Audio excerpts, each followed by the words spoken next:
प्रहार जनशक्ती पक्ष कोल्हापूर जिल्हा यांच्या वतीने चक्काजाम आंदोलन। आदरणीय श्री बच्चूभाऊ कडू यांच्या आदेशाने शेतकऱ्यांची कर्जमाफी, दिव्यांगांना 6,000 रुपये पेन्शन, त्याचबरोबर मेंढपाळ, मच्छीमार, कामगार यांच्यासह विविध मागण्यांसाठी 24 जुलै 2025 रोजी चक्काजाम आंदोलनाची हाक दिली होती।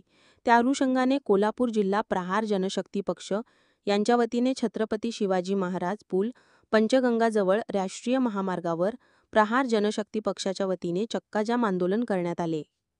यावेळी मोठा पोलीस फौजफाटा उपस्थित होता।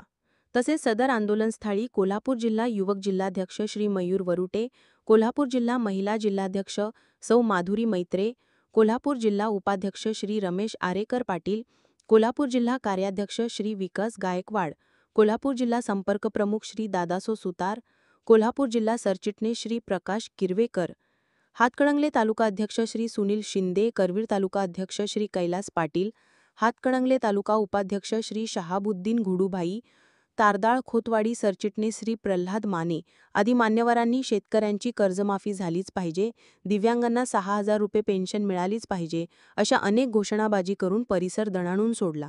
त्यामुळे काही काळ राष्ट्रीय महामार्गावर तणाव निर्माण झाला होता।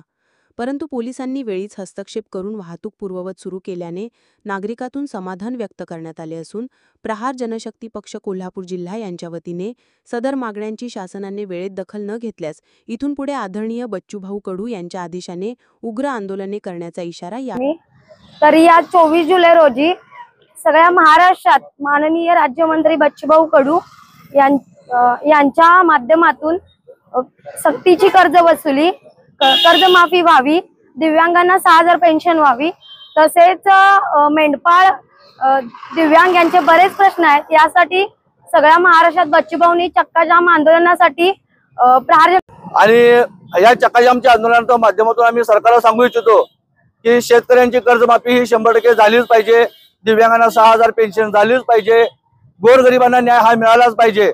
आणि हे जर नाही झालं तर येथून बच्चूभाऊ जे सांगतील त्या पद्धतीने उग्र स्वरूपाचे आंदोलन जे करायला लागतील ते या कोल्हापूर जिल्ह्यातून आम्ही करणार असून त्याची शासनाने लवकरात लवकर दखल घेऊन लवकरात लवकर शेतकऱ्यांना व दिव्यांगांना न्याय मिळवून द्यावा व बच्चू कडू यांच्या मागण्यांना न्याय मिळवून द्यावा ही आमची सरकारला विनंती आहे। आणि लवकरात लवकर याचा सरकारने लवकरात लवकर निर्णय घ्यावा अशी आम्ही विनंती करत आहे।